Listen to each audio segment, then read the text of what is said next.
Oh,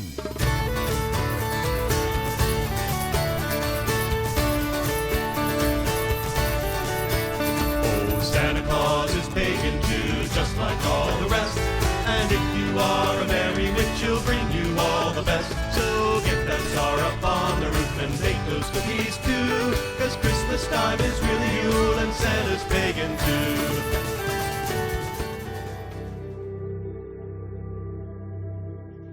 Hi, and welcome to The Seeker and The Skeptic. I'm Kat, and I'm the flaky, unpredictable, irrational seeker. And I'm Rebecca. I'll be your sarcastic, grumpy, close-minded, skeptical host. Or maybe we should just be ourselves. Sounds good to me. This podcast is going to dive deep into controversial topics that some may call new age or woo-woo, or just plain foolish. And look at them with a skeptical but open-minded approach that will hopefully encourage understanding and acceptance from both the skeptics and the seekers.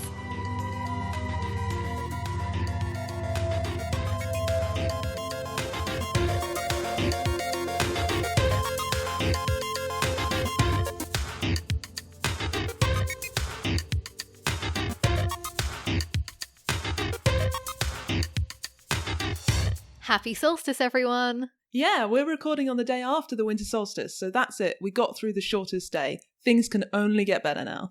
Yeah, we just got back from a solstice party, and we're going to try to get this episode out while we're still feeling festive. This episode, we're talking about everyone's favourite neo-pagan reconstructionist religion, Wicca. Are there any other NPRRs? That's what all the cool kids are calling them. Druidry? Of course. So Wicca is kind of hard to define. A lot of people think of it as a nature religion, but it's actually more like an occult tradition that merged with New Age hippie beliefs. But hopefully we'll figure out what it is as we go through the course of this episode. Yeah, so as a seeker, the idea of Wicca, I mean, when I met Rebecca and found out about this Wicca stuff, I guess I instantly thought of Sabrina the Teenage Witch. I thought of something that you might pretend to be when you're 9 or dress up as at Halloween. With like a pointy hat. Yeah, and like, you know, the nose and stuff.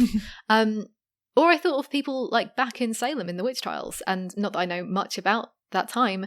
I guess it was hard for me to think that intelligent people are still at it.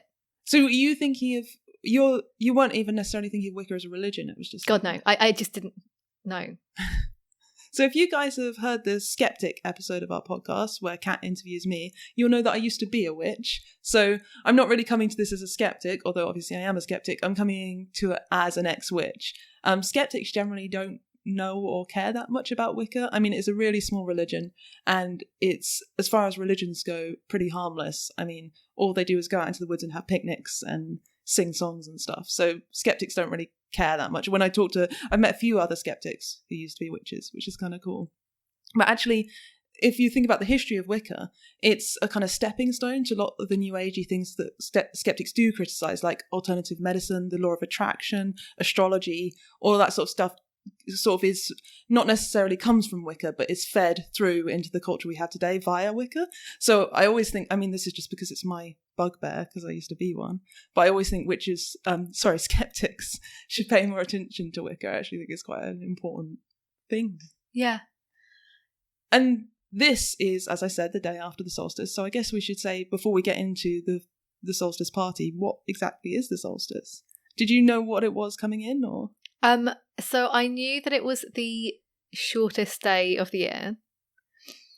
That's about as far as my knowledge in the last couple of years went. Mm. But more recently, I'm learning a bit more about astrology, which we'll be finding out more about soon. And there was talk from some of the people who I follow in the astrology world about, you know, it being the start of winter, or like I asked you about, is it not the highest point of winter? I think of it as the middle of winter. In fact, a lot of people refer to it as midwinter. Living where we do, you can't really miss the solstice because there's a massive... Did you go last night to the parade, burning the clocks? No, but I've never been, actually. It's supposed to be a secular gathering where everyone comes to celebrate midwinter, basically. And they have these beautiful paper lanterns. Yeah. And everyone parades them down the seafront. People have small ones that they carry individually, and then there's big, massive ones that are like all joined up together in the shape of dragons and stuff. Give it a Google. Brighton burning of the clocks. It really is amazing. But yeah, it's one of the major 8 Wiccan festivals. And we wanted to do an episode about Wicca because it's one of my favourite things to talk about. And because it happened to be around the solstice, we thought this is perfect. We can find a solstice event to go to. So I just Googled Brighton Winter Solstice to see what came up. And I didn't really even read, I just read the first 2 lines of the description of this event. And I was like, brilliant. It's a moot. A family moot. A moot is like a word that druids use to mean gathering. So it's like a winter solstice family moot. That sounds perfect. I skipped that part of the Eventbrite description. And I kind of just saw it as something that a bunch of hippies in Brighton would do. And yeah, I guess, well, that's what it was. Yeah. So shall I talk about a little... Yeah. So we turn up at this place, which is... Yeah, so there was basically a community garden. It's like an allotment. Yeah, and I think we only really knew that it would be where it was because, well, thanks to Google Maps, but also we could smell burning. There was a nice, I guess you'd call it wasn't quite a bonfire. We had discussion about this, whether it's a bonfire or a campfire. It was on like a little metal thing. It wasn't just on the ground. I think of bonfires as having to be on the ground. Yes. It was small anyway. Yeah. This is 11 o'clock this morning, so it's not in the dead of night or anything. And we were sort of welcomed, if you could call it that, by the person who'd set it up. It was a bit cursory, her welcome, wasn't it? Well, I mean, you kind of want the official stuff, which is, you know, we did buy tickets on Eventbrite. You kind of want them to check it and justify the buying of it. And maybe even ask your names. I'm pretty sure we didn't give our I names. didn't introduce myself to anyone. I said, No. hello, happy solstice. And she said, happy solstice. And then she pretty much just left us to stand by ourselves. Yeah, and anyway, so we were left. We were actually quite late, but we still didn't really get started for another, I'd say, 20 minutes. Yeah, or so. I think by the time everyone had turned up, there was probably about, 8 adults there? Yes, and just as many children. Oh, so many children. Yeah, I feel like all of the adults came with children. We were definitely the from weird us. couple who didn't have children. Yeah. The family thing, I feel, should have been emphasised. Well, I just feel like I don't necessarily think family, equals children. Okay. I think it's just I that doesn't click in my head. Okay. I don't necessarily think that family means children, but apparently everyone else does. It's like code for we're bringing kids. And for me, I do think it means kids, but I think it means like kids are welcome, but not everyone will be a family. I wasn't expecting this thing to be outside either, so I needed the loo when we arrived, and that situation did not get any better. Hang on, they had a compost toilet. They did, but I didn't even want to go and look at it. No. That's how. I mean, that wasn't an option. If you're British, you know what British allotments look like, but if you're not, then you just have to imagine sort of a scrubby garden in winter, so it's all just soil. There's not really anything growing because it's winter, and like sheds made out of old pallets and bits of old doors leant up against each other. It's delightful. I actually really like allotments, but it's not like a fancy garden with lovely growing things. It's rustic. It's a working area. It's also not like a field where you feel like that sense of spaciousness. It's just a garden.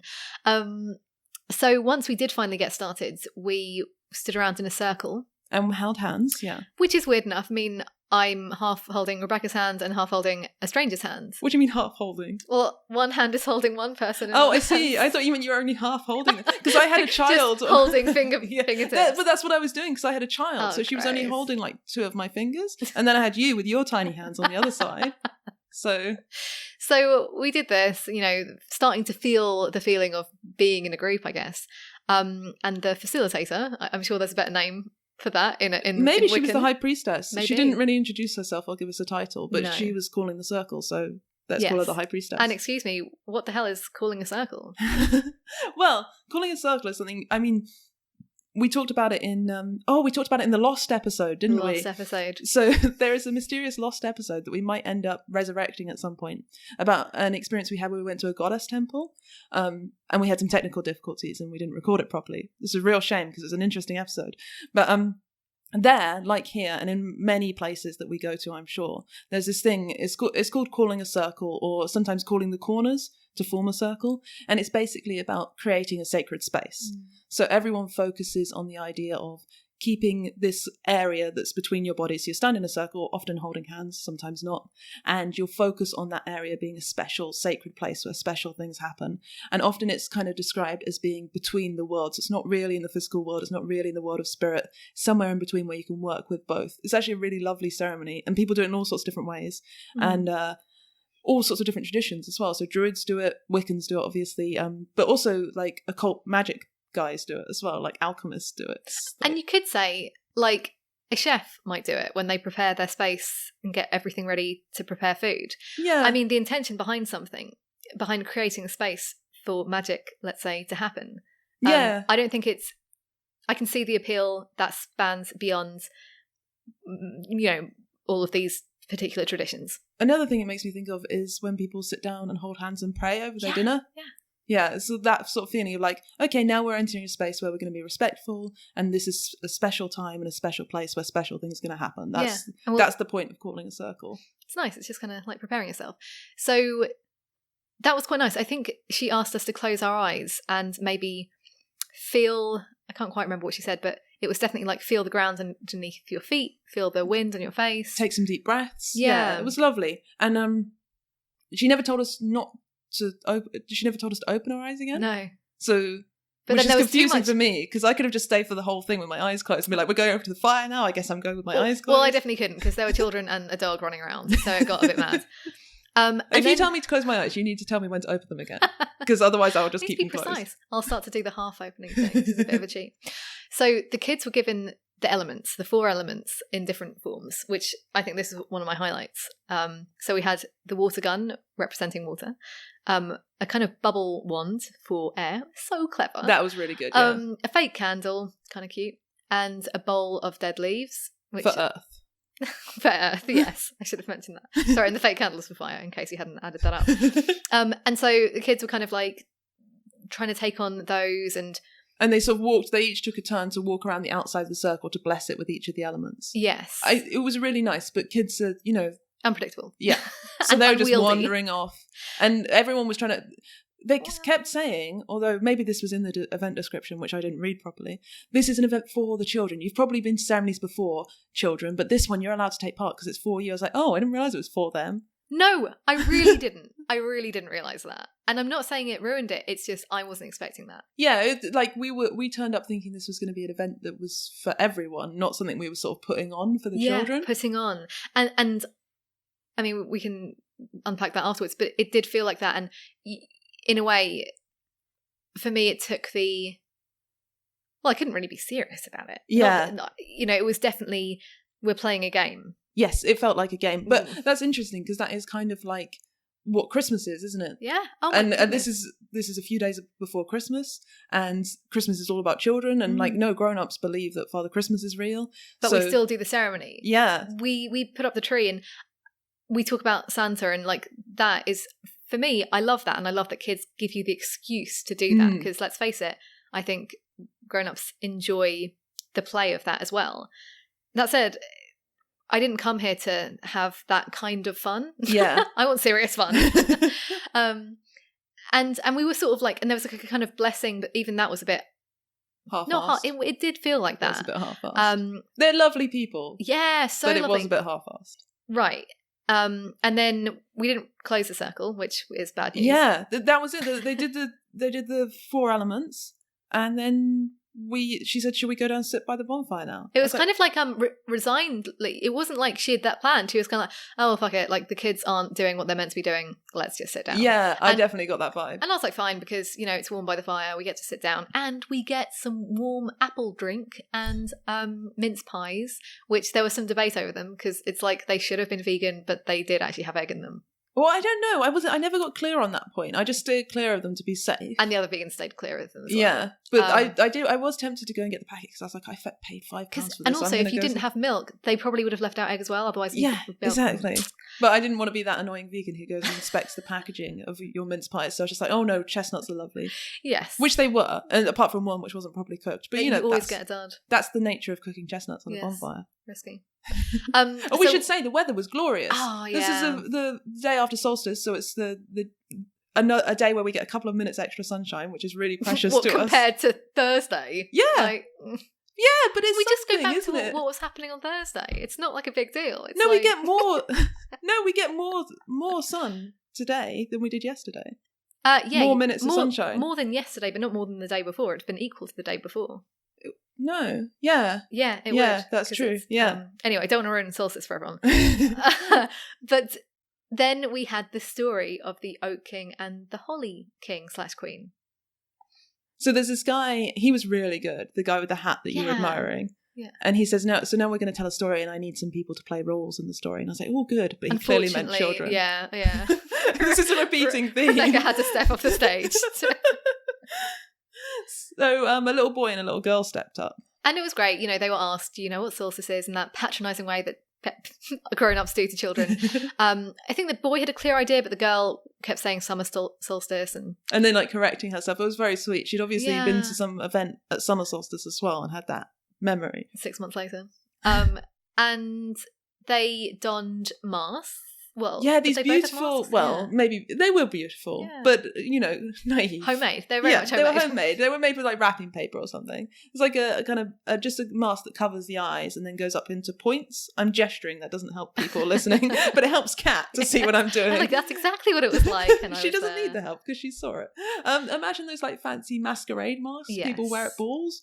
Kind of like that. And if you were the Holly King, I think it had like holly leaves. I think it was done with wrapping paper. Yeah, so it had holly leaves, and then the oak one had oak leaves. Yeah, it was nice. They were pretty, and they put these on the kids and said, "You're now the Holly." But it was a little girl, so it was the Holly Queen. Yes, so she had her crown, and she was obviously representing winter. Mm-hmm. She had a battle with the little boy. Oak Oh King. no! First, before the battle started, the man said, because he was doing this in a very good storyteller style, and he said, "All hail the Holly Queen," and we all went, "All hail the Holly Queen," and put our hands up, which was really nice, and she looked really pleased with herself. Yeah. And he explained that the Holly King / Queen is representative of the waning year. So the half of the year that starts at summer solstice and goes through to winter solstice, and that the Oak King is representative of the waxing year, so growth. He actually asked the kids and he said, what's different between summer and winter? And the little girl went, I flowers. Thought it was difficult. Yeah, which was really sweet. I was like, oh, good one. I didn't really think of anything. Yeah. Anyways, so they had a sword fight. Yeah, these little wooden swords. Which the man kind of like directed a bit strangely. So he's kind of like a puppet mastering them. Which I guess is fine because maybe he didn't trust them. What kid knows how to sword play? And they weren't his kids. They were just two random kids. So if they like jabbed each other in the eye, that would have been health and safety nightmare. Ultimately, the Oak King wins. He takes his crown off the little girl, and at now that point, crying. Yeah, her mask had slipped down, so she wasn't looking through the eye holes anymore, and her little body, her little posture was all slumped, and the mask's too big for her, and you can't see that she's crying, but you can see her little shoulders heaving. Yeah, she was like not interacting anymore. It was heartbreaking, really and we were both thinking, oh, we should do something, but no one was doing anything. Or like pointing out the clearness that she would be queen again in 6 months. I mean, I know like we're still playing a game, and that's why she's sad. She's sad because she's embodying the Holly Queen. Yeah. Which is lovely, but yeah, take responsibility, parents. So, and now on to our parenting podcast. People without kids. Badger people who do have kids. Moving on. We then so they take the crown off the crying girl and put it on the triumphant little boy. He's like now dancing around like it's like a massacre. Yeah. And then that's the story sort of reenacted. Yeah. And he was the only person who we stuck around for a performance, right? Because we actually had prepared poetry. Yeah, that was something, again, because I didn't read the description properly, I got a text this morning saying, hey, have you prepared your performance piece for this thing? And I was like, what? What the fuck are you talking about? Weirdly, when I first booked it, I sent you a link and you said, oh, we'll have to do a performance. And I just thought you were being silly. I thought you misunderstood, right. Even though I hadn't read it. I was like, silly cat, she's got this idea that we have to read poetry or something. I know what she's going on about. And then forgot about it completely until this morning. And I Googled around and I found a nice quote from Rumi. I know you hate Rumi.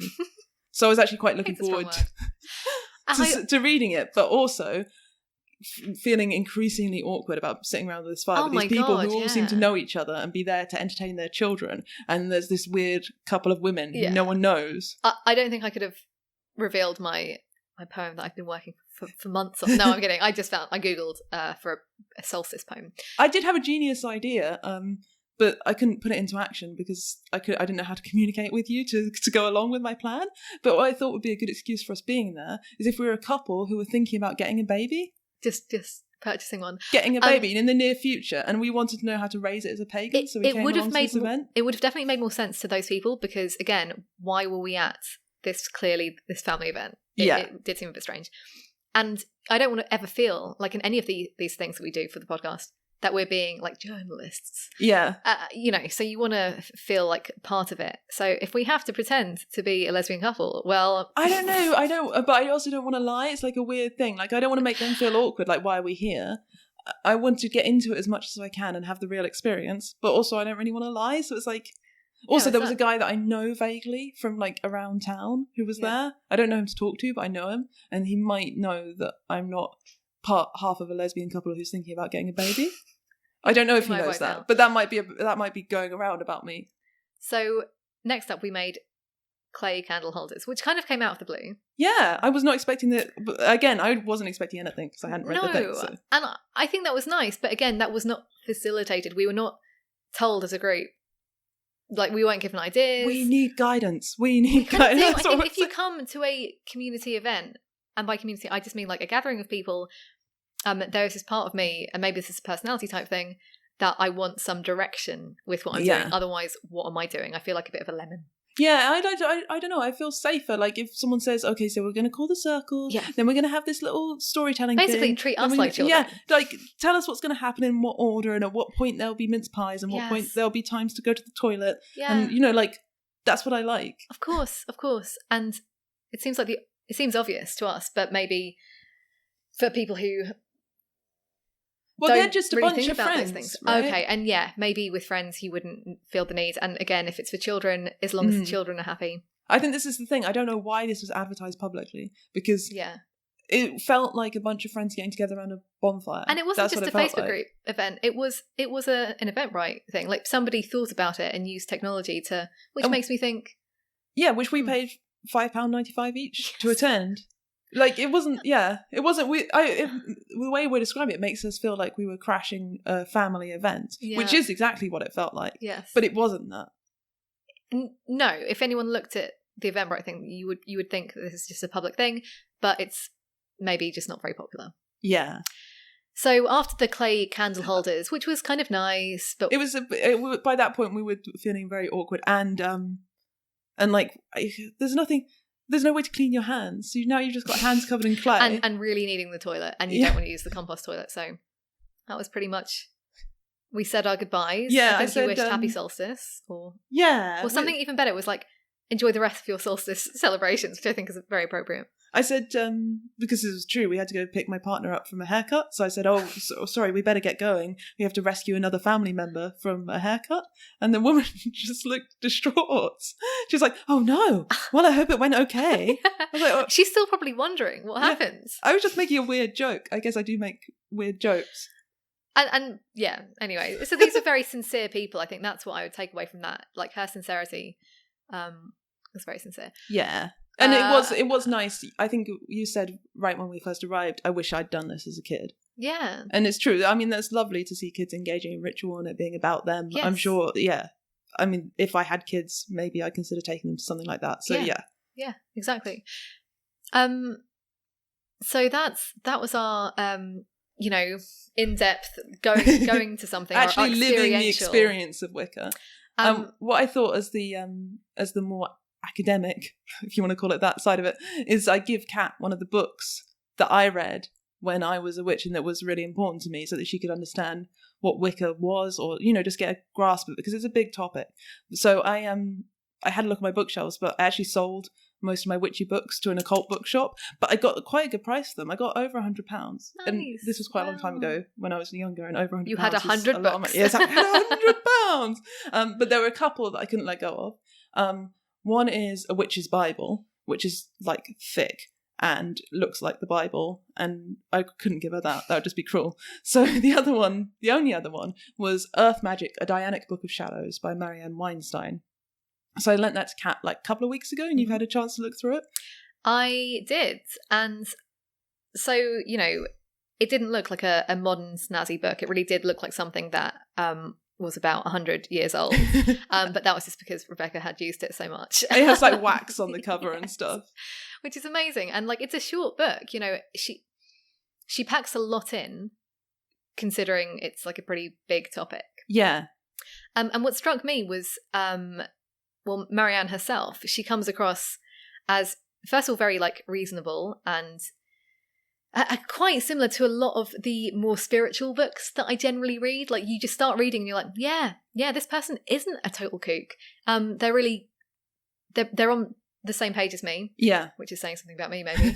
And also, and just the way she starts introducing different ideas, I was never surprised at any point. I was never thinking, what is this, well, literally, what is this witchcraft? Which is a phrase that I use quite a lot, but I'm going to stop using it now. Yeah, she sort of explains the theory behind it before she introduces, like, she doesn't just go, bang, here's a spell. Exactly. She's like, oh, well, you see, the thing is, perception creates reality, so blah, blah, blah, and therefore this spell will work. And like you mentioned earlier, a lot of this is going to be familiar to somebody who might not be familiar to Wicca, but is familiar with The Secret and the law of attraction. And that's what I really loved. I loved like reading somebody else talk about this stuff that I don't know, we could talk about it another day, but like seek some kind of comfort in that and power, right? So these are some of the things that we feel when we start believing our thoughts create our reality. We feel power, control, comfort, relief. You know, and these things are, I think, again, I always say this, but I think they're helpful.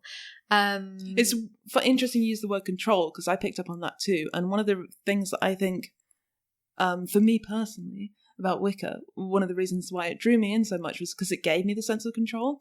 And I reread, I sort of skim-read through the book to remind myself what it is. She mentions the word control several times.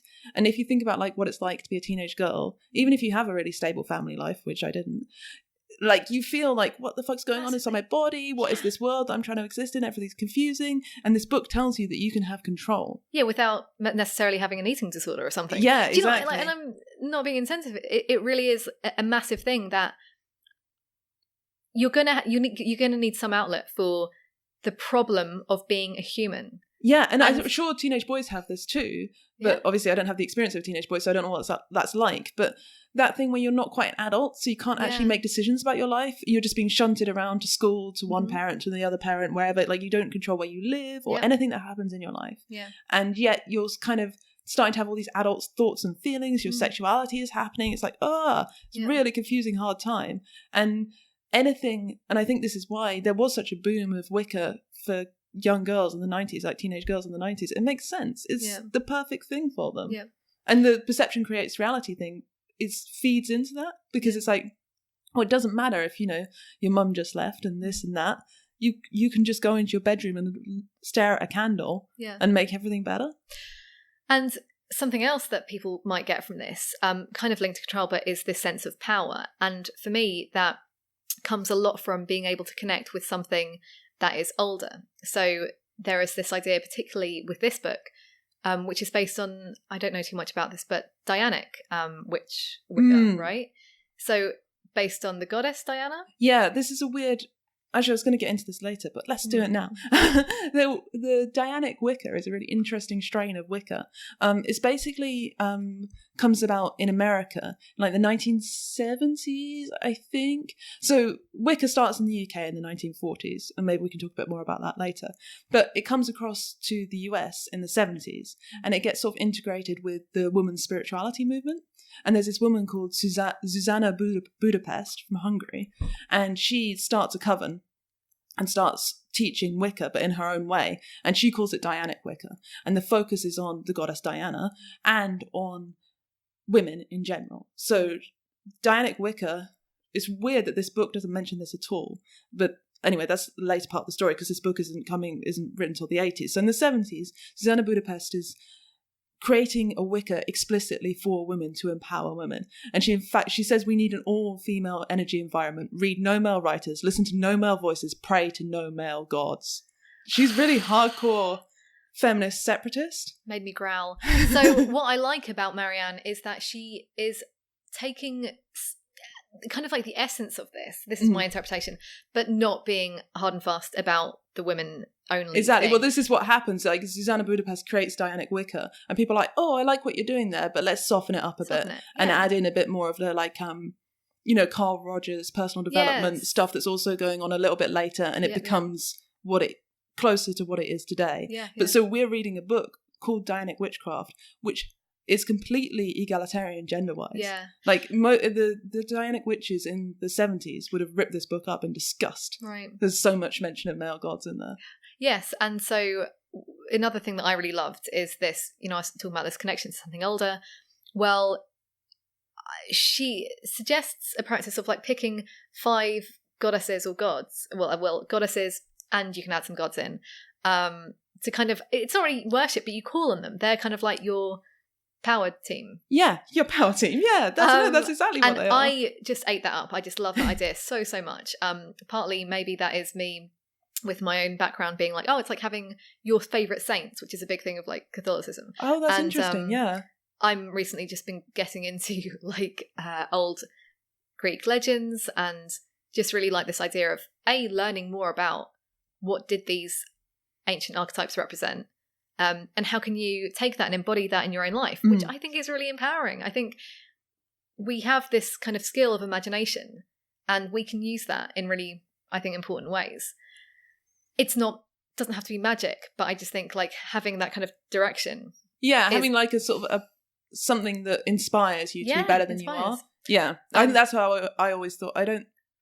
It's hard to look back and say what you believed in the past because it's all just a fog, but I don't think I actually believe that the goddess I worshipped was a real, like, I don't think I could have walked up and shaken her hand. No. I think I thought she was something I was creating and experiencing, and maybe I might have had some sort of vague idea about the collective unconscious. Right. Well, it's like a character, and I think in the same way that I think at that age, I mean, for me, again, I wasn't into it at that age, but I enjoyed different TV characters. I did really love Buffy the Vampire Slayer, and I did think I want to be her. You know? So how does that shape your life? Well, I think even a teenage girl might make clothing decisions based on that. And even now, okay, so I'm going to think about all of these different gods and goddesses and think about like what I see in them, in their mythical like stories and descriptions that I do want to embody more of. So did you actually start thinking about who would be in your power team? Would you like to know? Yeah, I would love to know. So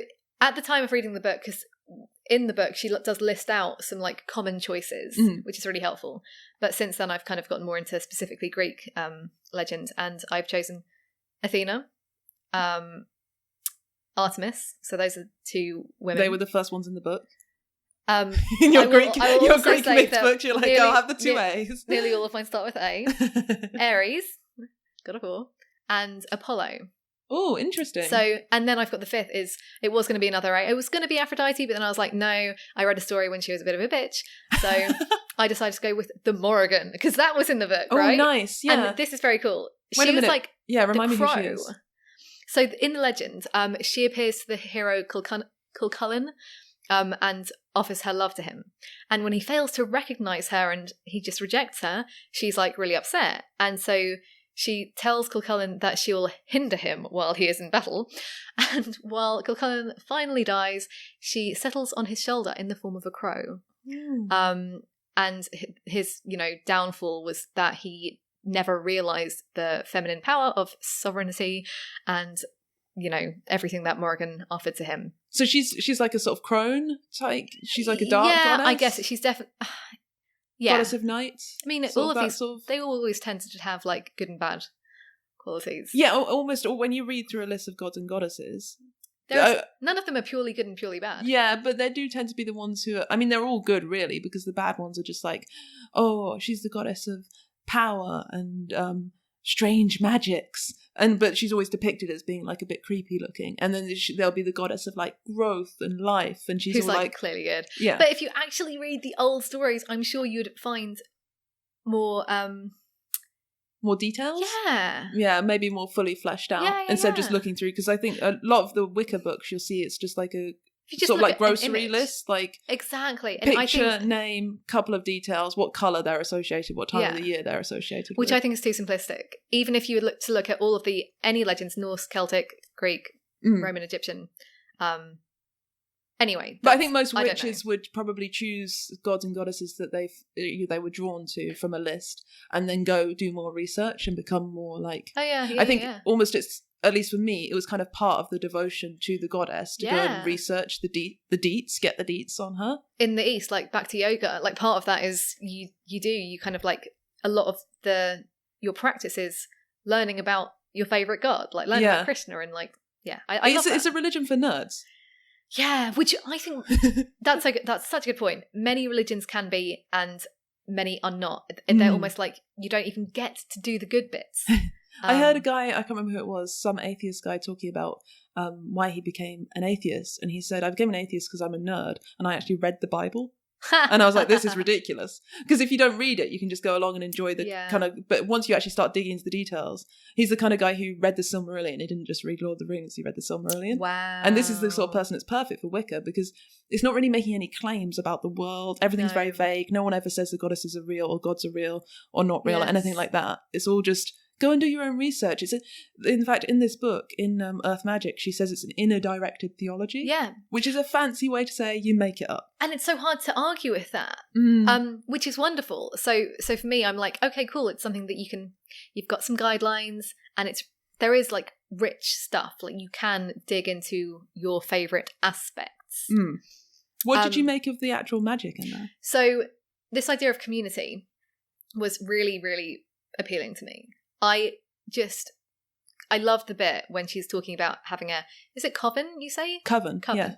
Like a cupboard, coven. So you have like, I love this, a small-ish group. I mean, it's limited at 13? 13 max. Just sounds amazing. You get together, have like wine and biscuits, and you help each other out. Fucking phenomenal. Yeah. Like, I couldn't tell you how much that appealed to me, and I basically want to have one. Like a secular well, coven. That's one of the spells in the book, isn't there? Putting out a call for a coven. Yeah. Right. You actually just put the intention out. And again, it's just coming back to those things that I think people need in their life, whether it is a sense of comfort, control, whatever. Again, I don't think you actually need control. I think you need a sense of it. I think you actually need control. That's... Like, I think life would be pretty horrific if you had no control. But you'll admit that life is pretty hard to control, so you can't actually for sure, but you need some control. Like, there have been these studies where they, like, got old people in an old people's home, and they gave them plants. They put plants around, and then some old people, they said, you have to water the plants yourself, and some, they just had a guy do it for them. And the people who did it themselves, oh my God, now I'm telling you about this study, it sounds like bullshit as I'm saying it, so please, people fact check me on this. It might be one of those, there's been a big hoo-ha in social psychology about non-replication of studies. Might be one of them. But anyway, I'll say it anyway. So the people who were watering the plants themselves felt much happier because they were actually being given a job and they were being given control over something, and like they felt effective, like autonomy. They were doing something. So that's autonomy. Yeah. So I would say that autonomy and having, again, I think you can only ever really have a sense of it, but it is massive, and it is like one of the three things that people need to have like satisfaction in their life. It's like autonomy, sense of mastery, and the third one, which I never remember. So then there's this idea of spells. The way it was positioned to me, it was a lot more. It's just like, again, it's sending out good intentions. And if anyone's read, which I doubt it, but maybe Lynn Taggart and the Intention Experiment. It's all just this stuff, and like... Oh, this is on our list to do. It is, because there is so much like science and fake science in there to dig into. It is just wild, and it's just jam-packed with stuff that says your intentions matter. Well, you can look forward to that in a future episode. We'll talk more about like all that, like the secret stuff. Is all that that same sort of stuff? It's all the same stuff. And when it comes to the spells and the ritual, I guess I lost interest at some point because I know myself I'm not good at following a recipe, so I would never say these words, and so mote it be, but like there are just certain things, the detail in them I probably wouldn't. I would have to like wing it, but I love the idea of them. There's one spell, I'll describe it so people can get a kind of flavour for the sort of thing she does. Like if you have a lost object, I guess this could be like even like if you lost a cat, or maybe you lost your sense of hope, I don't know. But you write down the thing, so you write hope or lost cat or whatever the thing is on a piece of paper, and you light a candle, and then you tie a bit of string, you like fold the paper up into a little parcel, you tie a bit of string around it with a long dangly end, and then you throw your little package to the other side of the table, the candle between you and the little package, and then you very, very slowly, you concentrate on imagining the thing in your mind, and you very slowly pull the string through your hands towards you, and just focus. And I think there are some words, I can't remember what they are. Come back to me, lost object, fancy words, until it's in your hands. And then when it's in your hands, you picture the object as if it's actually in your hands, and you imagine what it's like to hold the object, which would be weird if you're doing something abstract like hope. And and then that's the spell, and you blow out the candle, you say, so mote it be, or whatever you say. And then you put that on your altar, and the thing will come back to you. And did that always work? I bet it did. That's the kind of thing I absolutely love. Like, that's the kind of spell that did it for me when I was a witch, because I like the intuitive nature of it. Yes. It's very simple. It is actually simple. So I will say that they aren't very elaborate. But even that is like, I probably will never be bothered to get a piece of string. Like, it's just not going to happen. Whereas, and this is the thing, no, I'm genuinely saying, like, when it comes to prayer, it's piss easy. You can just do it any time. Get down on your knees, put your hands together. Witches do that too. I think lighting a candle, I think, is classic. And my mum will still light a candle whenever anyone is like doing a test or having a baby and all that stuff. She'll also pray to Saint Anthony whenever we lose something, and I swear to God it works every time, but that's only because most things do get found. So I think it's really interesting, and I was looking up ritual and like the scientific claims around it, just in like the psychological effects. And I think it's in Brazil, but they found out that the kind of rituals they do, I think they're called like simpatica, but I'll find out what the actual name is. Say if somebody's got like toothache and you're praying for them, which is a lot of this book, is like you're helping somebody else. And it's the idea that the longer and more complex the ritual, and the more often it's repeated, the more effective it is. Interesting. Again, I feel like effective, I don't know how the science is working. If it's like, oh, I'm getting better because I'm treating myself better because I'm putting more effort into this, and the effort I'm putting into like taking care of myself, I'm also putting into these rituals. You know, maybe there's a correlation. Wait a minute, is it that you get better the more often, the more you do the ritual? The more complex, so the more often. The more time passes, the better you get. Just the more like... So you could say like if you had a toothache or a headache and then you did... No, it's frequency. Yeah, but if you did... Yeah, but that is time, isn't it? No. Say if you've got 3 months to get better, and one person does a ritual once and one does a really lengthy ritual 5 times in that time. And you check on them at the end of the 3 months. Okay, interesting. I mean, I think that's how they would do it. But this seems like the sort of thing that needs more study, I mean, that's obviously like a really bad example. But because there's lots of different... The other interesting thing is obviously the more time you've devoted to something, the less likely you are to say it didn't work. Because then you feel like an idiot. But that's part of it. It's like this was also a lot of self-reported stuff as well. Like, because this is a lot of stuff really interesting with spells when I would work them. And actually, there's a bit of this in the book because she says whenever you do a spell, you should always ask for its equivalent or better. So if you're putting out a call for a coven, you ask for its equivalent or better. So it's like nice and wide. There is always a get-out clause. Exactly, and it's the same with law of attraction. It's kind of like, oh well, there was another part of you that didn't want that thing. Yeah, it's never, oh, magic doesn't work. No. So magic definitely works, but the goddess knew that you didn't actually need this at this time, so she sent you something completely different. To me, I'm like, yes, wonderful. If that makes you feel like that you got the thing, I don't care how you got there. If I think that I magicked up a black and white cat in my life recently, then that's fine. Did you put out a call for a familiar? I did. I have done, like, let's say for the last, like, couple of years, specifically for this familiar. I didn't realise what it was, and, like, that's what it is. Anyway, I am sounding like a crazy person now. I am kind of joking.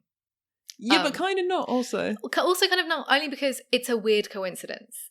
It's a weird coincidence that a lady you're living with would get a cat. Yeah. Because women never get specifically, cats. Like, they spend more time not getting cats than they do getting cats. That's true, but I don't know off the top of my head, but I wonder what percentage of households have a cat in the UK. And specifically a black cat with white paws, which is what I've wanted.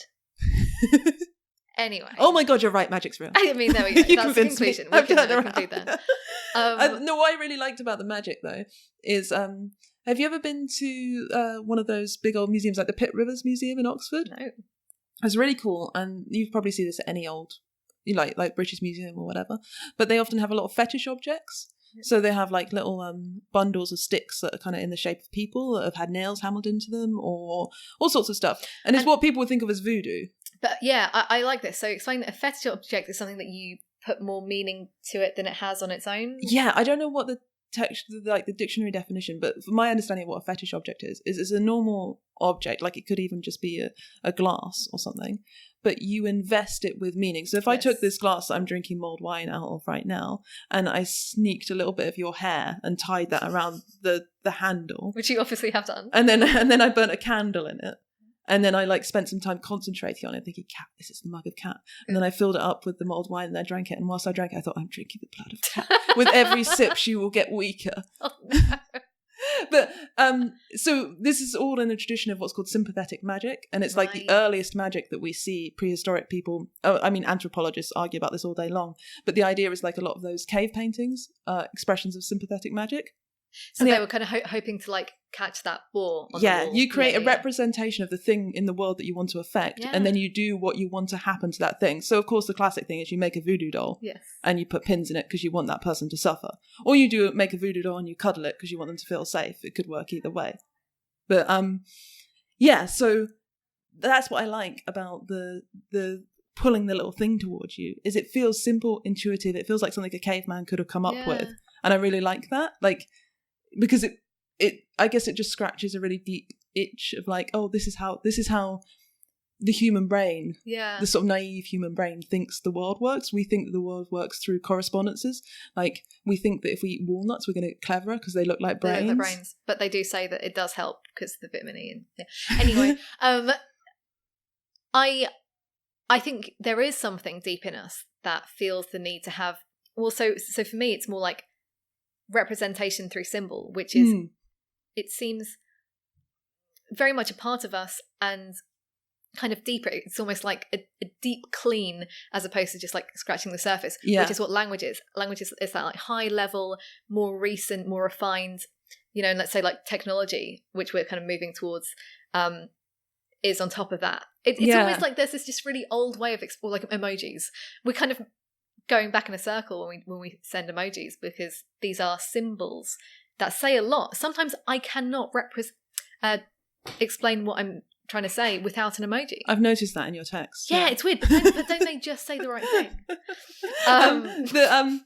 But again, like you said, going back to the beginning, like as kids we have cuddly toys. Yeah. It's like, and we invest them with all these emotions, and we think of them as being, they become like fetish objects in a way. So I think it's a really interesting way to look at human psychology when you can see. The other thing it made me think of was, I don't know if we've talked before on the show about the serial killer's jumper experiment. No. Oh my God, this is so cool.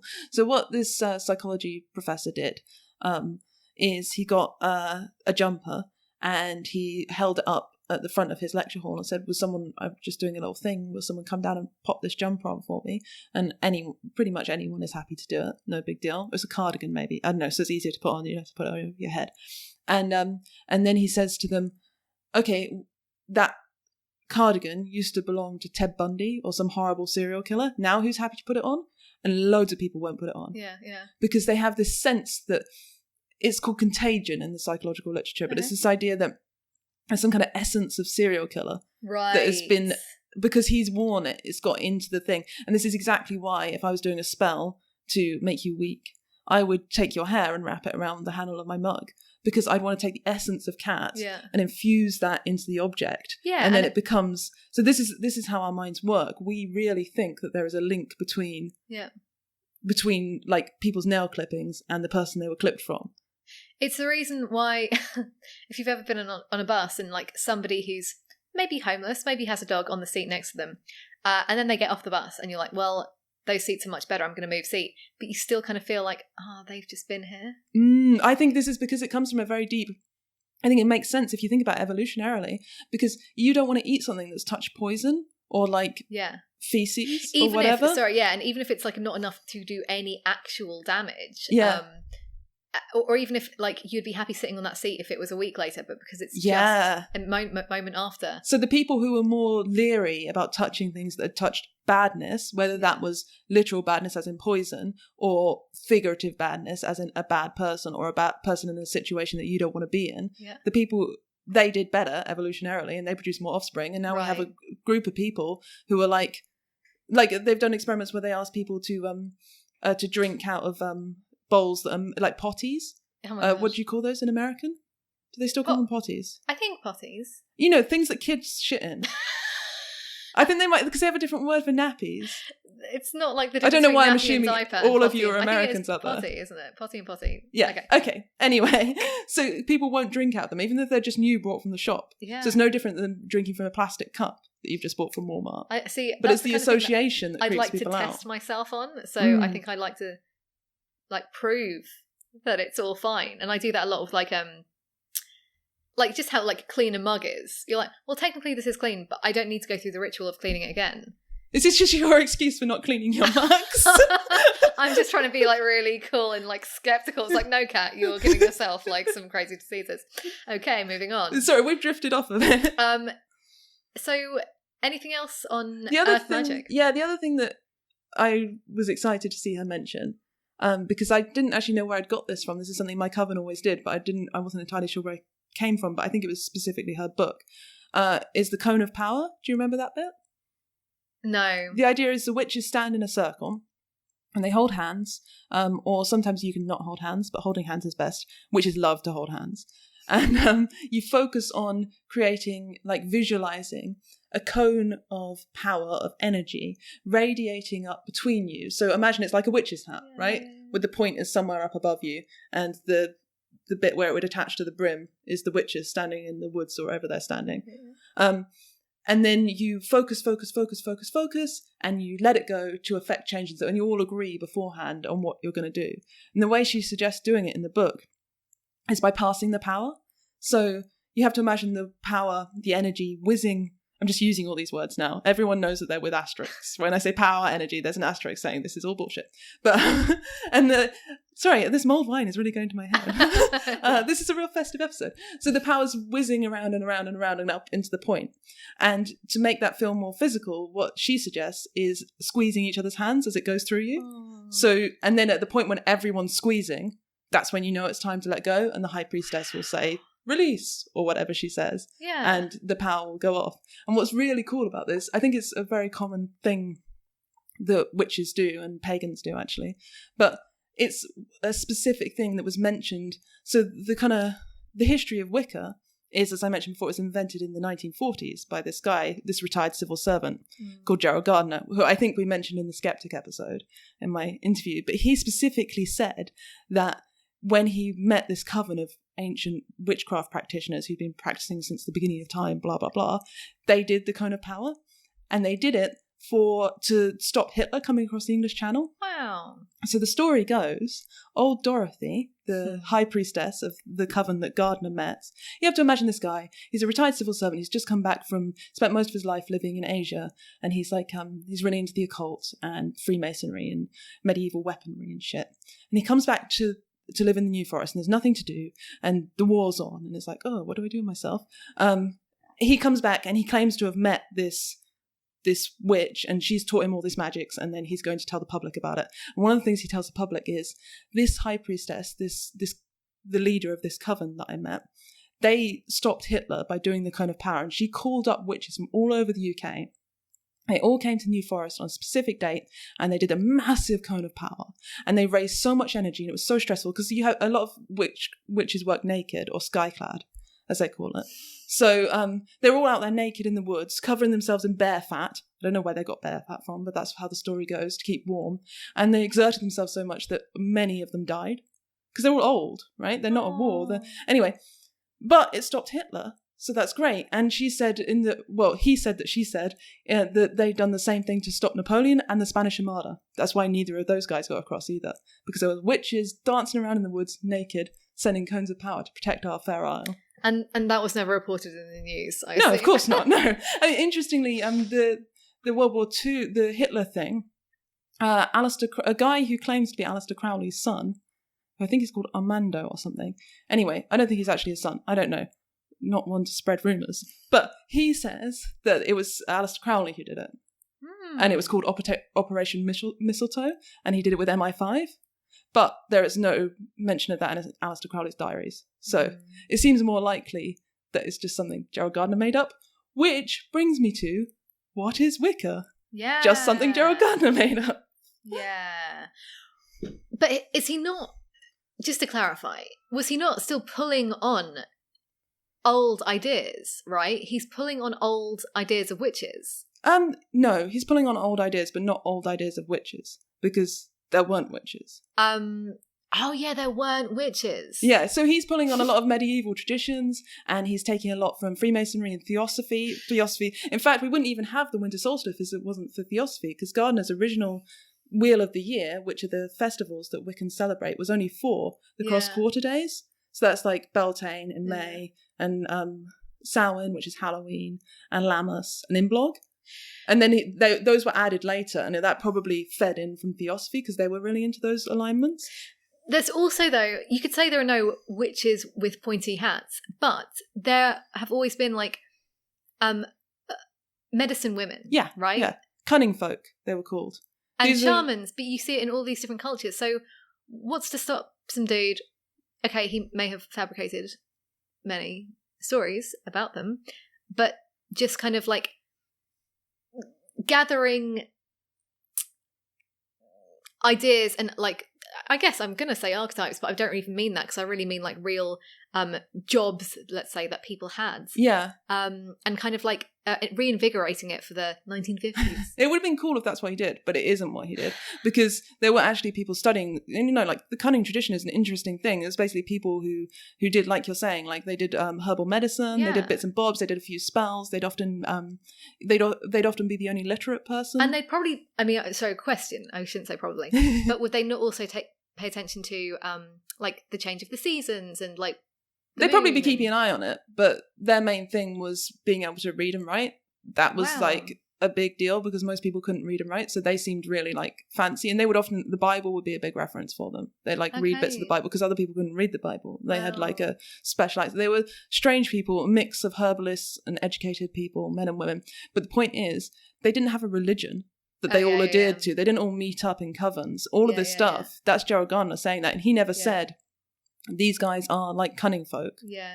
He just said, there has been a secret religion. Right. And it is celebrated this way, and people worship this way, and this is what it is. And then he basically gave a little recipe book in, I think it was called Witchcraft Today, his first book, or maybe that was his second book. He basically gave a little recipe book of what Wicca is like, and it's an invented religion. You're right, it pulls on multiple sources, but it's not. And the reason why people didn't take him seriously is because there were already people studying the folk beliefs of the UK, and they're like, well, this doesn't sound like anything we've ever studied or heard of. Yeah. And it does sound an awful lot like Freemasonry, with all this pageantry and knives and stuff. And also, why are you, like, whipping people all the time? He was really into, like, what's it called, flagellation? Oh shit, yeah. And, like, not in a mean way. He was part of a nudist society, and he was a bit of a perv, and he liked Crowley do a lot of that. And it's like the idea of, I mean, I've just like heard a few things about Crowley. I'd like you to tell me more about. Oh, an episode on Crowley would be brilliant. We could go to the OTO. Isn't that the Order Temple Orientis? That sounds brilliant. Yeah. Because now he's a fucking character. Yeah. So anyway, definitely this idea of flagellation, almost to, like, whip himself into a frenzy, and then have spiritual experiences. Yeah. Which, again, is not uncommon. No, it's like that same thing of going into almost like a trance state. Yeah. But the point is, what he created, I'm saying he created, because, like, that's what everyone agrees. It's not just me being uber skeptic. Like, no. Even witches now don't think that this is a true ancient religion. It's funny, in that book, in Earth Magic, right at the beginning, she talks about, she says something along the lines of how witches have suffered for hundreds of years. They've been through all this persecution and all the mock trials and the burning times, which is Gardner's phrase. So this book, I guess it came into my hands in 98-ish. That's when on the front cover, that's when the imprint is, but it was written in the 80s, so it's a bit behind the times. But she's writing as if there was an ancient religion in the UK before the Romans came along, before the Christians came along, and it went underground because the Christians were burning people. And then during the burning times, during the persecution, and side note, most witches were hanged, not burnt in the UK, but never mind. The burning times is an evocative phrase.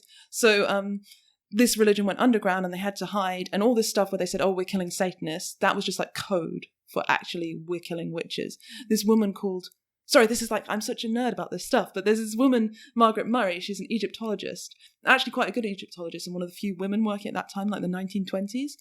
When she's on her holidays from doing Egyptology, she decides to do a bit of folklore type stuff.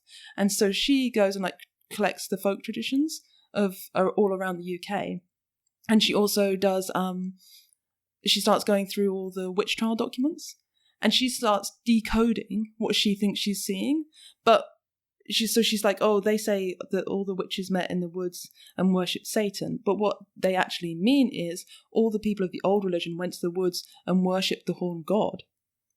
When, I mean, maybe you can make anything mean anything when you change the meaning of the words. Exactly. And she's taking like one or two passages that support her theory. She's cherry picking. That's what it is to make this story of it actually being an old religion. And most of the scholars talk about the witch trials and they say this was basically like a time when everything was going insane. There was a lot of social instability and people just went a bit mental. That's not a very satisfying story. A more satisfying story is to say, well, actually, yes, they were persecuting people who were members of an ancient religion, but it wasn't Satanism. Right. It was Wicca. I don't think she used the word Wicca. So she's doing that in the 1920s. Gardner comes along. She actually wrote the foreword to one of his books. And he's like, yeah, not only are you right, there was an ancient religion, but I know them. And now I'm going to make this into the religion it is today. And he does. It gets over in the 1970s to America, and that's when it gets merged with all the hippie stuff and goes off in many different directions. One of them is Dianic witchcraft, but all sorts of stuff. And I really think, like I said before, like a lot of the new age hippie stuff today wouldn't have happened if it wasn't for some retired civil servant sitting there like writing nonsense books. I mean, beautiful nonsense books. I mean, yeah, so in conclusion, like, God bless Gardner. yeah.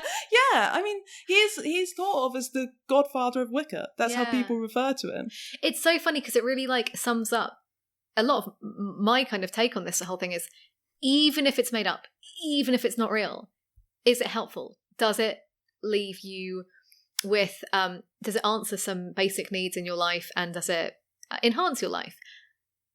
I do think people need ritual. I mean, not every person, but I think it can be said as a common human thing that we thrive on, unlike ritual. The idea of getting together 8 times a year with a bunch of people who care about you and doing a little ritual, I think that's lovely. And to add to that, it's this idea of like a kind of responsibility. So I think, again, with this particular book that we looked at, I think there was a lot of emphasis on take responsibility for what you're doing because you are important. And, that's kind of saying, like, if you're going to do these magic spells, it's the way you go about them. So if you're living your life in a kind of responsible way, that seems to be good. This idea of rhythm, so that sense of like that dividing the year up and paying attention to the seasons.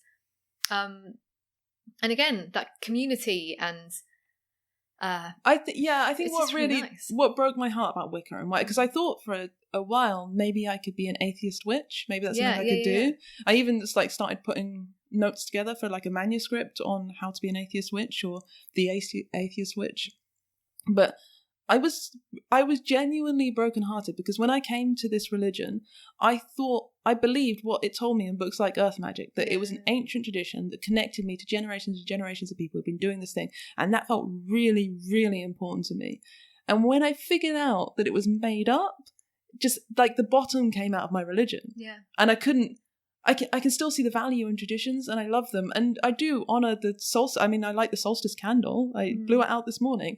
But, it just doesn't have that same, it doesn't feel like it's real anymore. And that's, maybe if I'd come to it and I never believed it was real, it would be different.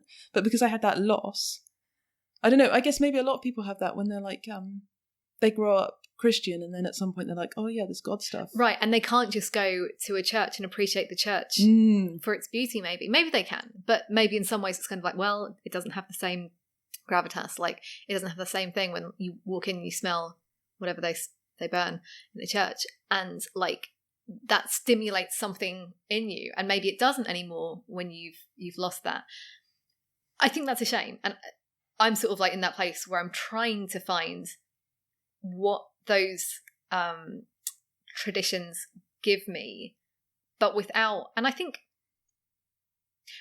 to believe in anything like I believe in like consciousness. Do you know what I mean? Yeah. Like, and I believe you can. I do think there is something to say,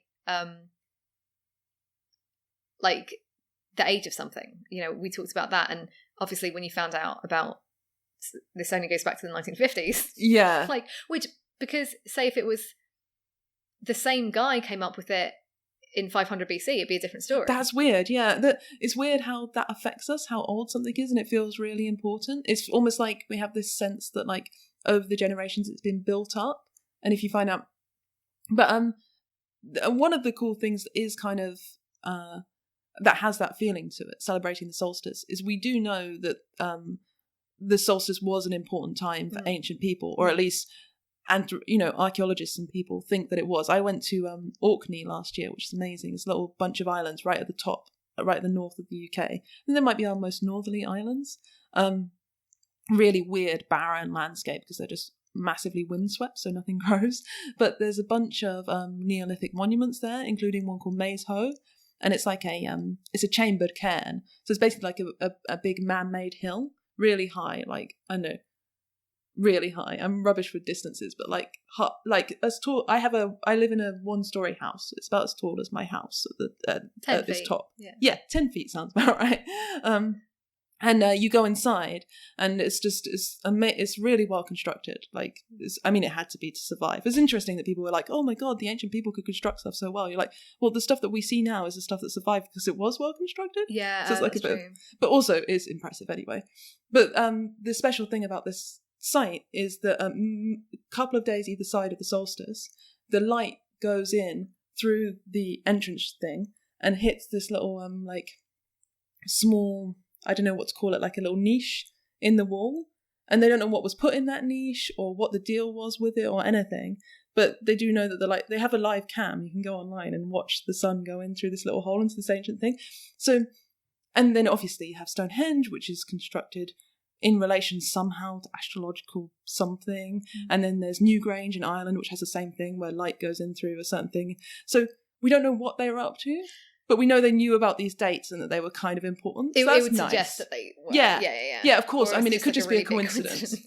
But no, I get that. And again, there is something amazing about seeing a really old stone. Like, that is crazy to think. And especially now, like these sites like Göbekli Tepe, which are like, you know, I want to do the H.P. Lovecraft thing. It's like, it's impossibly old. It's scarily old. Like, that's how it feels. And anyway, we're going ancient down a different... mysteries. Yeah. We're going down a different tangent, but I think it is the same thing of a lot of these old ideas and traditions are appealing. And unfortunately, when you find out that they're not real, it strips a bit of the magic. Right. But can you find the magic again? And it's like, well, I think you can. I mean, we just had a really nice, you know, if we had kids maybe, but like we went to a nice celebration today, and you don't have to believe in anything too nuts. Yeah, to enjoy that's true. The whole thing, there was no one asked us to believe anything crazy. And I think if you went to most witches today, you'd find the same thing, apart from magic. I think most witches do believe in magic. Okay. And even if they frame that as like, what did you call it? The power of law of attraction? Sure. It's still basically magic. And magic really worries me because, you know, like, my husband comes from South Africa originally. We spend a bit of time there. They have a lot of witch doctors there. You see adverts on the train advertising people who will do spells for you to bring back your lost lover or to deal with some health problem you have. And they have like, and this, again, it comes up with alternative medicine as well. There's a massive problem in South Africa with AIDS, and there's all sorts of people selling bizarre herbal remedies that don't work to people who are very sick. So I'm not saying witches are responsible for this, but it's all part of that, like, mixed up world of, like, instead of looking at real solutions, kind of make something up. Which, and that's, of course, has its risks. Yeah, really serious risks in the case of people who have, like, serious illnesses or need serious help with stuff, and instead they're turning to magic. So I just think magic is like a nice little thing to say to kids. Maybe it's not nice, but, you know, like when you're a teenager, it's nice to think, oh, actually, maybe I am powerful. I do have magic. That's okay. But when adults start trying to use it to deal with adult problems, that does worry me. It's almost like it's nice to have it as an add-on to a sensible life. You know, like it's the same thing that a lot of people say, oh, you know, I still go to my GP, but I will also see my alternative health practitioner. Yeah. Fine. Like, let's attack this thing from all angles. And, you know, if you want to pray at night and like it means that you're not like as anxious or something, then like fucking phenomenal, amazing. But if you're depending on getting this wish or this spell working, then well, you're going to set yourself up potentially for a lot of disappointment, which is not great. And there are obviously, like in all of this stuff that we talk about, there are charlatans out there who exploit you and ask for a lot of money for the thing that doesn't work, so you don't have enough money left to do the thing that does work. Yeah. Or maybe you never have. I mean, this is a thing you hear coming up again and again of people who are in dire financial straits and can't afford real medical care. And so instead, they go to the witch doctor. This is what people do in South Africa. They can't afford to go to a doctor. They go to the witch doctor instead. I don't know, like it would be better for them if they just put that money aside and saved up to actually go to a doctor one day or applied for a grant or help or, you know. So, yeah, I can't really put my finger on it, and I'm not saying this is like a risk of witchcraft, but witchcraft is basically the history, which is not true, magic, and enduring rituals. And by the time I'd gone through kind of my skeptical awakening and looked at all this stuff, all I had left was enjoying rituals and thinking nature was nice. And the nature worship thing is something that was added on more or less in the 70s. Gardner, I mean, it's not like he didn't like nature, but all the like environmentalist stuff, that came, as you can imagine, like 70s in California. Yeah. That's what's big there. That's when that got added on. Right, because back in like olden times, it wasn't, I mean, they were worshipping nature, weren't they? But in like a sort of... Well, who knows what they were up to? No, you're right. Like, we don't know what the ancient people worshipped or how they thought. We have these incredible stories, right? But then they were sort of like, I mean, again, like I said, I'm getting into these Greek myths and legends, and it's not like the sun god was the most important god. Yeah, I mean... Sorry, I mean, this isn't really the right point, but it's quite separate from... nature and worship were separate, right? So they were worshipping gods and deities, but they weren't necessarily worshipping what we would call the sun. I'm not even sure they conceptualize nature in the same way we do. Like, we think of like nature versus culture, and we talked about this a bit in our Jordan Peterson episode. Yeah. Like, Jordan Peterson? That's what I'm calling him now. What was it? Someone you heard? Peter Jordanson. Amazing. But this idea of like nature and culture as being separate and different, I'm not sure they really thought about. I mean, who knows? Like, it's very frustrating when even experts talk about what ancient people might have thought, because they really don't know. They're just guessing. So it's probably even more frustrating for me, a complete non-expert, to speculate. But I wonder whether they had that idea of being so separate. Like, they were something that could act on nature, or whether that's something we developed later as we became, I don't know. Well, I mean, just going by the Greeks, like, they had different elements of nature represented by different gods. I don't know. But that's the thing. That's why it's so cool and interesting. It is a mystery. We don't really know what ancient people thought. We have some stories. We have stories from the Greek period. Before that, we have less stories, and we have less stories until we have nothing. Until we just have a couple of cave paintings. Yeah. But that's what's kind of frustrating about what Gardner did. Is he said, "Begone, mystery. I can tell you exactly what happened. This is what they believed." And I went to a museum just the other day in. It's like one of those traveling exhibits that goes around, and it's organized by Doreen Valiente, who's she might be dead now, but she was a big deal witch. I think she might have known Gerald Gardner. And it's about the history of witchcraft, and it just presents this story as if it's true. It's in a museum, and it says, like, at the beginning of time, people did this, and then they did this, and then they had to go underground because the Christians came along. But then, thankfully, in the 1940s, they came out. They're still, like, putting this out there as if it's true. Oh, wow. Yeah, which is, I get it. It's your story, it's your sacred history, whatever, but it's just crazy that could be happening now when a quick Google will tell you that's not true. Just Google it, yeah. So I don't know what these people are thinking, whether like they're just trapped in this internet-less time. Well, you can kind of like disagree with anything. Somebody could be like, well, that's just people trying, you could conspiracy theorize on that easily, and that's the world we are in now. The Wikipedia is just trying to discredit the truth of Wicca. Why do you think they call it Wikipedia? Is there a Wikipedia? I really hope so. I bet there is. So yeah, anyways, I did a bit of Googling around a little while ago to find out what witches actually thought today. And most of them will tell you more or less what I said. Like, it's made up in the 1940s, but it works for me. Yeah. And that's why I do it. Yeah, go ahead. So yeah, so I don't think there's any like major, I mean, I think the skeptics are right in some ways when they ignore it. you know, like it's not really doing any harm. Yeah. It's kind of nice. It's nice stories. And I think there's a serious problem with shifting from a religious to a non-religious culture. Like I was reading Alain de Botton the other day, and he was saying that we are unable to consider secular culture religiously enough for it to be a stand-in for religion. Yeah. So because atheists always say, I've said this to you many times, oh, why do you need all this God bullshit? Why don't you just go to the Tate Modern and have a look around at some nice paintings? And you're like, because it's not the same. It's not the same. And you're right, it's not the same, because we treat culture, we treat books, we treat paintings, we treat movies like they are just entertainment. Yeah. We don't... I was thinking with Christmas movies, they're the only movies I've watched more than a couple of times because I watch them every year. Yeah. And they become almost sacred objects. Well, that's a ritual in itself. Yeah, so exactly.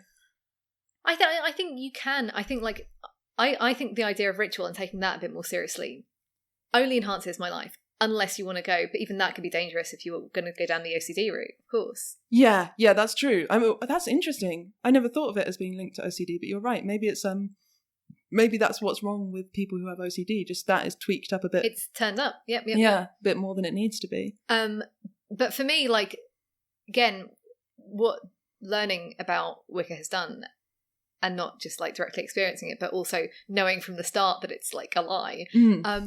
I could still see aspects of it that I'm like, yeah, I like that. I want more of that in my life. Yeah. So there was something in that book that I don't remember reading at the time, back in the 90s when I had it originally, but I thought I might start doing this. What's that? The moon lists. Tell me so more. She says every third full moon, you write down a list of what you're grateful for and what you want to achieve. Beautiful. I basically do that. I don't think it's the moon, but, you know, self-help books will tell you to do stuff like that. It's obvious. And gratitude is wildly powerful. Yeah, I actually, that's something I completely agree with you with, because I've read some of the studies on that. Yeah, it's wild. Like, yeah, just being aware that we live in this, I mean, we should... Count your blessings. Exactly, yeah. Pray to your gods and thank them. But that's something that we miss out a little bit in secular culture, the idea of gratitude, because who are you grateful to? Yeah, and so, what's the point? It's like, oh, but actually that is a massive point. It's good for us psychologically. Yeah. So yeah, there's definitely stuff that I will draw from that. Although I don't like the way that Wicca nowadays is like on Instagram, and it's all about buying little trinkets and shit. Like it's super trendy. Yeah, and it has become a bit commercialized, so I don't like that. But overall, but you shouldn't actually care. Like that's wild. I know, but I do care because it's not my religion. It's just a thing I think is kind of cool. So it's like, maybe if I was like a real witch, I'd just be like, oh, fuck all these pretentious bastards. I see it in the world of astrology as well, because there are a lot of like millennial astrologers, and the older astrologers are like, wait a minute, you're a millennial. I am. Why are you dissing millennial astrologers? Yeah. But like, no, it's the oldies kind of like dissing you. Us. Yeah. We're not. How dare they? Down with the ancients. No. But yeah, I think. Is there anything else you want to say? I don't think so. I think I am really craving a mince pie. I am too. Should we just say happy solstice to all our listeners? Happy solstice, and if anyone wants to join a coven with me, let me know. She's putting out the call. Bye. Bye. Thanks for listening. Hope you enjoyed this episode.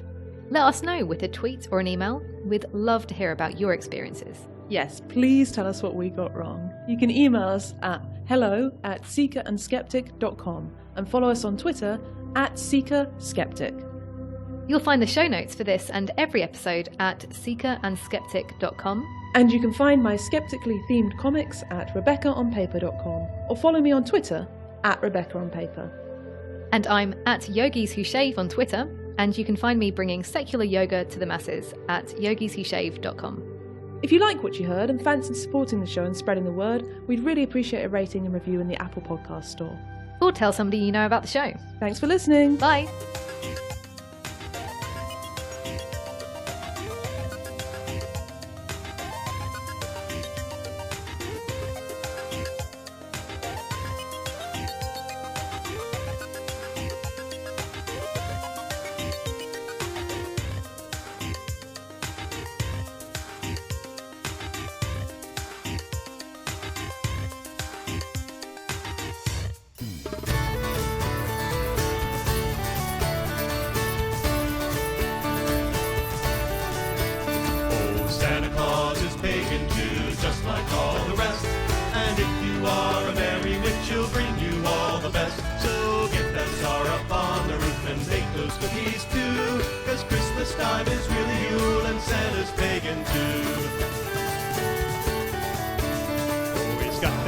a belly and his top's the holly king. You dressed him in that British coat, the cap's a Nordic thing.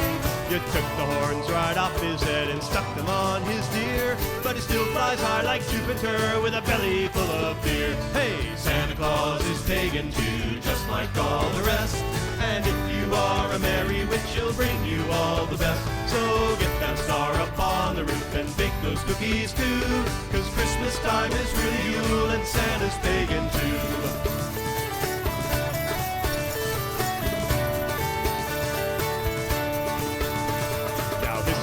Says Christ was likely not a Capricorn, but if you want to share our Yule, we don't care when he's born. Come celebrate the dawning of the Sun King's bright rebirth, and if you practice what you preach, we'll all have peace on earth. Hey, Santa Claus is pagan too, just like all the rest. And if you are a merry witch, he'll bring you all the best. So get that star up on the roof and bake those cookies too, 'cause Christmas time is really Yule and Santa's pagan too.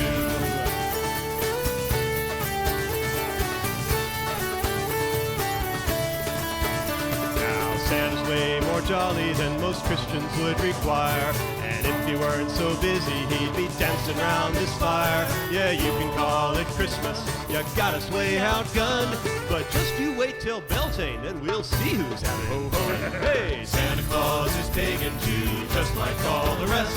And if you are a merry witch, he'll bring you all the best. So get that star up on the roof and bake those cookies too, 'cause Christmas time is really Yule and Santa's pagan too. Hey, Santa Claus is pagan too, just like all the rest. And if you are a merry witch, he'll bring you all the best. So get that star up on the roof and bake those cookies too, 'cause Christmas time is really